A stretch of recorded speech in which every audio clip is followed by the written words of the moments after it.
یہ براہ راست آپ مناظر دیکھ رہے ہیں، وزیر اعظم کامیاب پاکستان پروگرام کا اجرا کر رہے ہیں۔ آپ کو آگاہ کریں کہ یہ پروگرام غربت کے خاتمے کے لیے حکومت کا انقلابی قدم ہے۔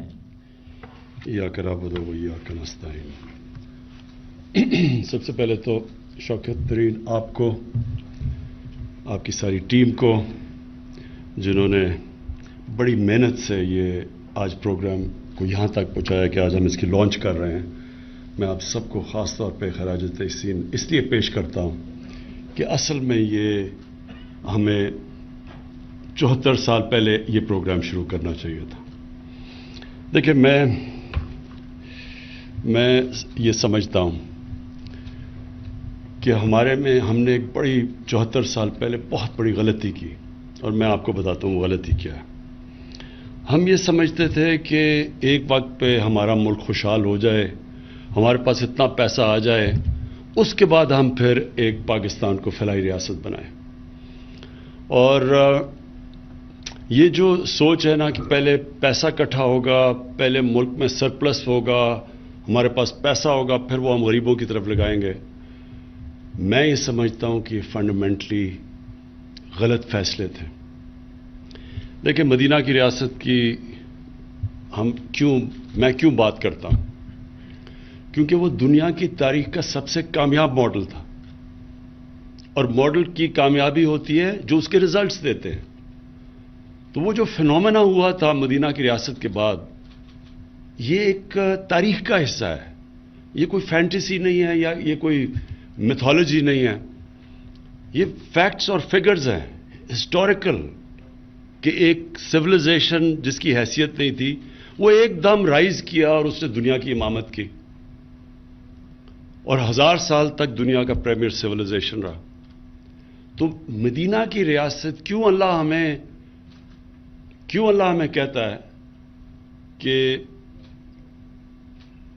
نبی صلی اللہ علیہ وسلم کی سنت پہ چلو، ان کی شریعہ پہ چلو؟ کیوں کہتا ہے؟ ہماری بہتری کے لیے کہتا ہے۔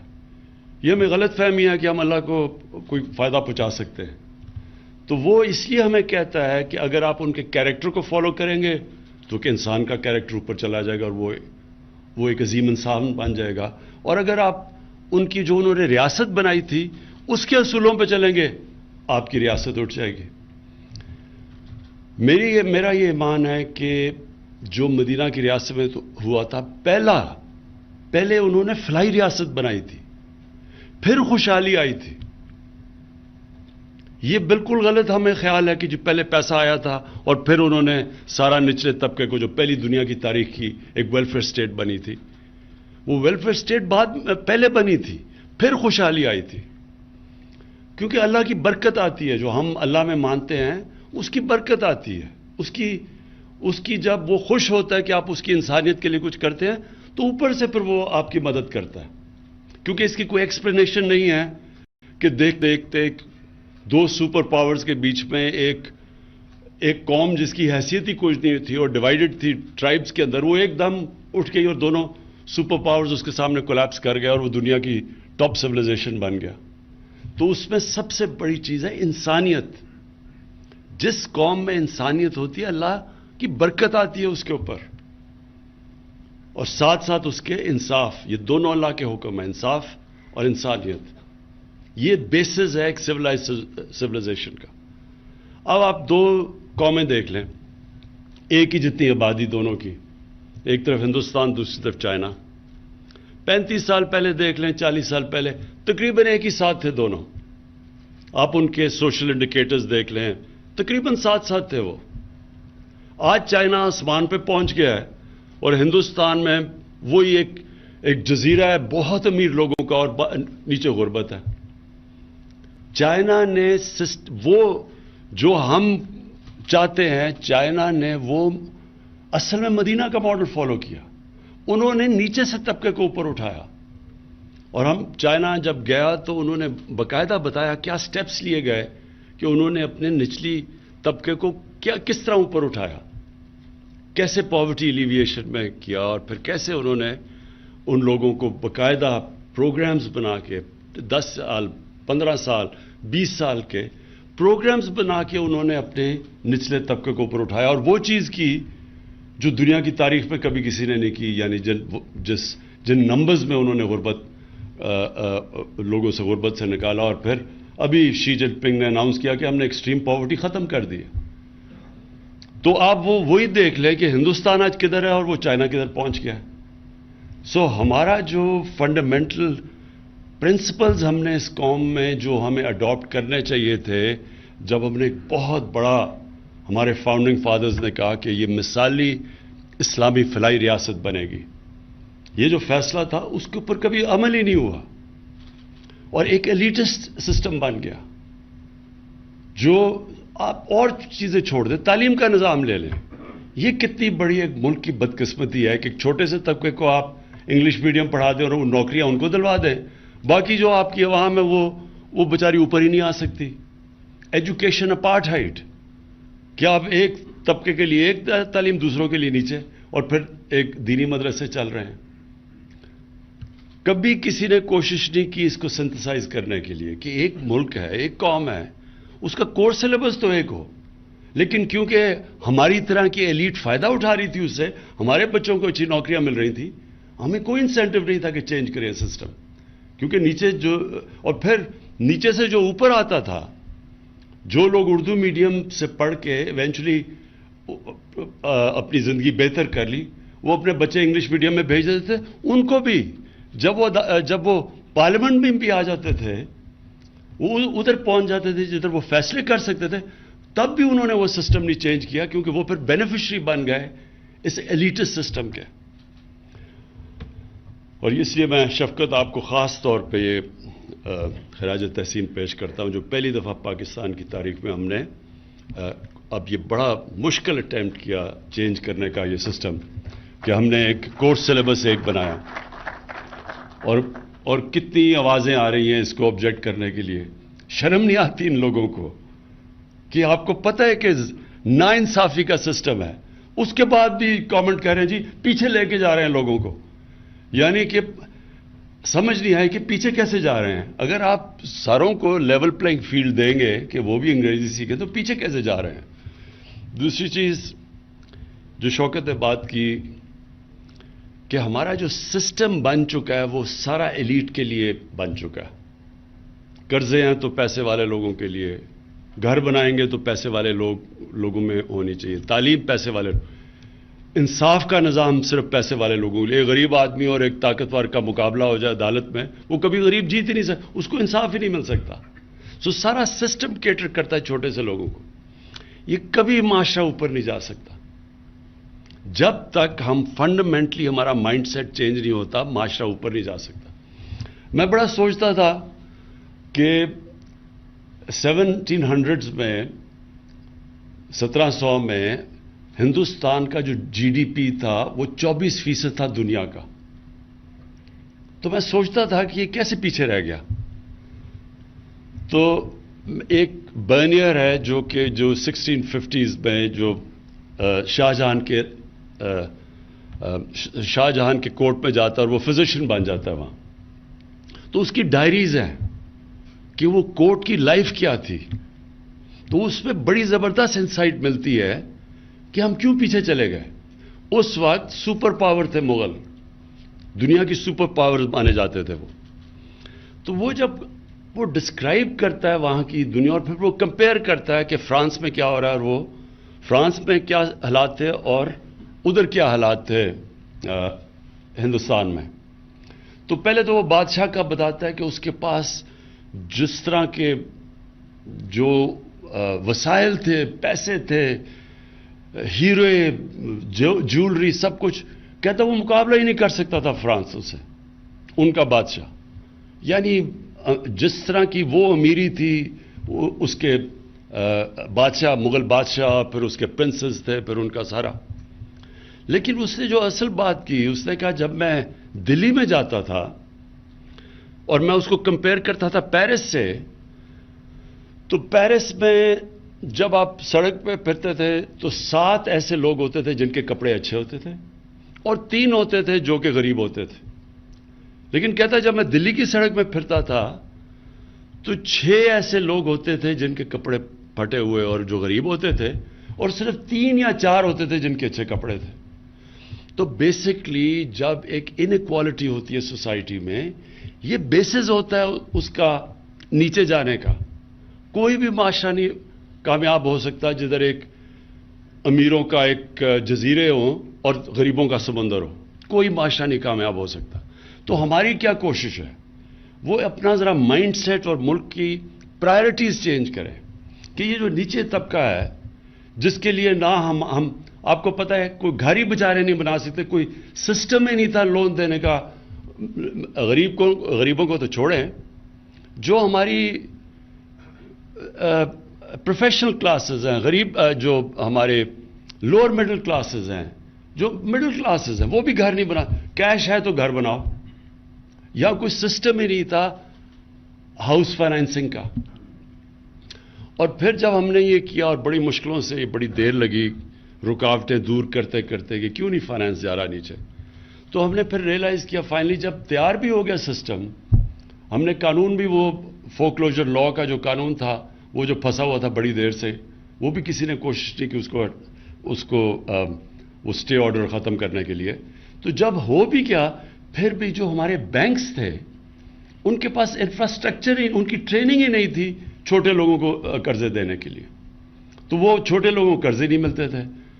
ہم نے پھر جب ریویو کرتے تھے تو اس لیے یہ بڑا زبردست آئیڈیا. اور شوکت ترین آپ کی اس لیے کیونکہ بینکنگ میں آپ کا ایکسپیرئنس تھا، تو اس لیے پھر یہ جو مائکرو فائنانس کی طرف آئے.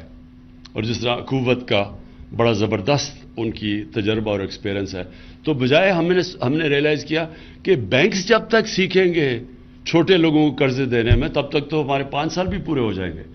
تب ہم نے پھر سوچا کہ ہم مائکرو فائنانس کمپنیز کو لے کے آئے، جو شوکت ترین کا آئیڈیا تھا. اور اب انشاءاللہ یہ جو کامیاب پاکستان ہے، یہ ایک لینڈ مارک پاکستان کی تاریخ میں ایک ایسا پروگرام یہ شروع کر رہے ہیں ہم، جو میں سمجھتا ہوں کہ خیر کامیابی تو اللہ دیتا ہے، کوشش انسان کی ہے. کہ میں یہ سمجھتا ہوں کہ جب آپ اس طرف لگ جائیں جدھر عام آدمی کی زندگی آپ بہتر کریں، جدھر غریب آدمی کی دعائیں لگیں، تو اسی معاشرے میں اللہ کی برکت آتی ہے. میں صرف اپنا تجربہ آپ کو شوکت خانم کا بتا دوں کہ ہم نے جب میرا صرف شوکت خانم بنانے کا صرف مقصد ایک تھا کہ غریب آدمی چھوڑیں، 95% 90% پاکستانی کینسر کا علاج نہیں کروا سکتے کیونکہ سب سے مہنگا علاج ہے.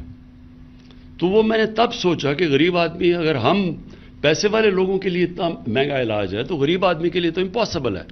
تو شوکت خانم کا بیسس وہ تھا. اب یہ سوچیں کہ جب وہ ہاسپٹل بنا تو ہمیں سب نے کہا کہ غریب کا ایک پہلے ہی بڑا مشکل ہوتا ہے، کینسر ہاسپٹل کے جو ایکسپنسز جو چلانا اس کا رننگ کاسٹ سب سے زیادہ ہوتے ہیں. تو اگر آپ غریب کا مفت علاج کریں گے تو ہاسپٹل چلے گا ہی نہیں. تو ہمارے جو باہر سے بھی ایڈوائز، اپنے باہر سے ایڈمنسٹریٹر منگوایا، اس نے بھی یہ کہا کہ اگر آپ نے 5% سے زیادہ لوگوں کا مفت علاج کیا بند ہو جائے گا ہاسپٹل. اور وہ پھر ہاسپٹل نے میرا یہ جو ایمان پکا کیا کہ جب آپ غریب کے لیے، اور ہم کھڑے رہے، ہم نے وہی کیا کہ 70% کا مفت علاج ہوگا. تو یہ دنیا میں کوئی ایک پرائیویٹ کینسر ہاسپٹل نہیں جو 70% مریضوں کا مفت علاج کرتا ہے، کوئی نہیں ہے دنیا میں ایسا. اور جب ہم نے کیا تو جو یہ میں صرف آپ کو فگر دینا چاہتا ہوں کہ جو 70 کروڑ میں ہاسپٹل بنتا ہے وہ آج غریبوں کا 9 ارب روپے کا مفت علاج ہوتا ہے ہر سال. 9 ارب روپے کا. لیکن ہر سال پچھلے سال سے زیادہ پیسہ آ جاتا ہے. یعنی یہی قوم پیسے دیتی ہے. جو 70 کروڑ کا ہاسپٹل تھا جس نے کہا چلے گا ہی نہیں اگر آپ نے 5% سے زیادہ کیا، وہاں 70 سے بھی 75% کا مفت علاج ہوتا ہے. لیکن ہر سال پچھلے سال سے پیسہ زیادہ آتا ہے. تو اگر میں یہ کہوں کہ میں کوئی دنیا کا مارکیٹنگ جینیس ہوں کہ یہ میں کدھر سے پیسے لیا، یہ نہیں ہے. یہ اللہ کی برکت آتی ہے. غریب کی وہ آواز سنتا ہے، اس کی تکلیف میں اس کی دعائیں سنتا ہے. اور یہ ہم نے فنڈامنٹل غلطی کی ہے پاکستان میں. ہم نے یہ کبھی سوچا ہی نہیں کہ وہ جو لوگ جو نیچے طبقہ پیچھے رہ گیا ہے اس کے لیے ہم نے کیا کرنا ہے. ہماری ساری سوسائٹی کیٹر نہیں کرتی ان لوگوں کے لیے. ہماری یہ ملک میں سب سے زیادہ جنراسٹی ہے، یہ سب سے زیادہ خیرات دیتا ہے ملک، لوگ دیتے ہیں، لیکن گورنمنٹ جس کو لیڈ کرنا چاہیے تھا وہ سارے سسٹمز ہی بن چکے ہیں ایلیٹ کے لیے. سب کچھ پاکستان میں ہمارا سارا سسٹم صرف ایک چھوٹے سے ایلیٹ کو کیٹر کرتا ہے، اور جب آپ یہ چینج لے کے آتے ہیں تو بڑی ریزسٹنس آ جاتی ہے اس کے اوپر. تو یہ میں تو سرپرائز نہیں ہوں کہ انہوں نے بڑا کہا آپ کو کہ جی یہ نہیں ہو سکتا. ہمیشہ جب آپ یہ چیز کریں گے تو لوگ کہیں گے یہ نہیں ہو سکتا. یہ انشاءاللہ یہ بڑی محنت سے آپ تک یہاں پہنچے ہیں. انشاءاللہ یہ کامیابی سے چلے گا. آپ کو پرابلمز آئیں گے، آپ کے پاس پوری ایک کمیٹی مانیٹرنگ کرنے کے لیے بیٹھی ہونی چاہیے جو کانسٹنٹلی ایویلویٹ کرے کہ کس طرح کے پرابلمز آ رہے ہیں. پرابلمز آئیں گے آپ کو، لیکن آپ کو اس میں بہت اللہ کی برکت آئے گی جس کی وجہ سے یہ کامیاب ہوگا. میں صرف یہ کہہ دوں کہ اس وقت جب لوگوں کو مشکل ہے اور مہنگائی کی وجہ سے ہمیں پتہ ہے کہ نیچے لوگوں کو تکلیف ہے، لیکن میں لوگوں کو صرف یہ بتانا چاہتا ہوں کہ گورنمنٹ اپنی پوری کوشش کر رہی ہے کہ نچلے طبقے کو ہماری تکلیف نہ ہو اس ٹائم پہ جب کہ چیزیں مہنگی ہیں. تو میں صرف یہ بتا دوں کہ دنیا میں تیل کی قیمت پچھلے چند مہینوں میں 100% بڑھی ہے. پاکستان میں ہم نے صرف 22% بڑھائی ہے. اس وقت پاکستان سوائے وہ ملک جو 19 ملک ہیں جدھر تیل خود اسی یعنی جو ادھر سے تیل نکلتا ہے جن کو امپورٹ نہیں کرنا پڑتا، سوائے ان کے علاوہ پاکستان میں اس وقت سب سے کم قیمت پہ ہم ڈیزل اور پیٹرول بیچ رہے ہیں کیونکہ ہم نے صرف 22% بڑھائے ہیں.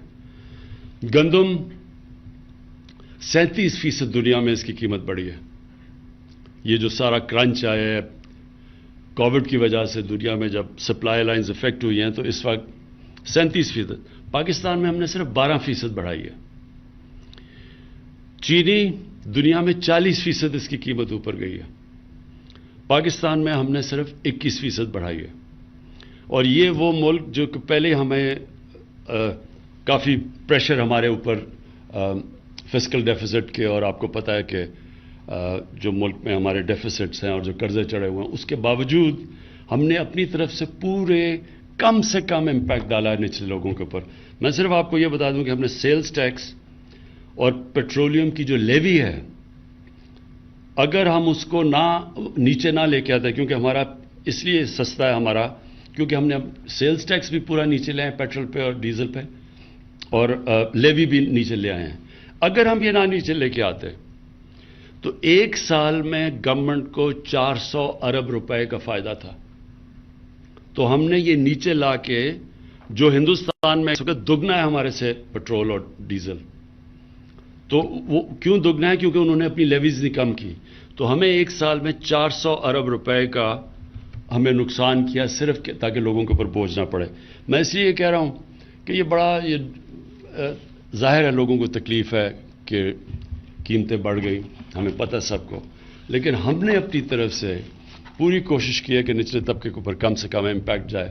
اور انشاءاللہ اب آنے والے دنوں میں ہم احساس کا اپنا ٹارگیٹڈ سبسڈیز کا پروگرام لے کے آ رہے ہیں، اور اس سے ہم نچلے ہاؤس ہولڈز کو 40% نچلے ہاؤس ہولڈز کو ڈائریکٹ سبسڈی دیں گے ان کو یہی کموڈیٹیز گندم کے اوپر اور آٹے کے اوپر اور چینی کے اوپر. اور یہ جو گھی دنیا کے اندر جو ہم امپورٹ کرتے ہیں تقریباً ہمارا 75% امپورٹ ہوتا ہے. جو پام آئل کی قیمت وہ تقریباً 80% بڑھ گئی ہے. تو وہ جو اگر یہاں اوپر گیا تو کیونکہ ہم امپورٹ کرتے، بیسکلی امپورٹڈ انفلیشن ہے. 40 لاکھ ٹن ہم نے پچھلے سال گندم امپورٹ کی ہے.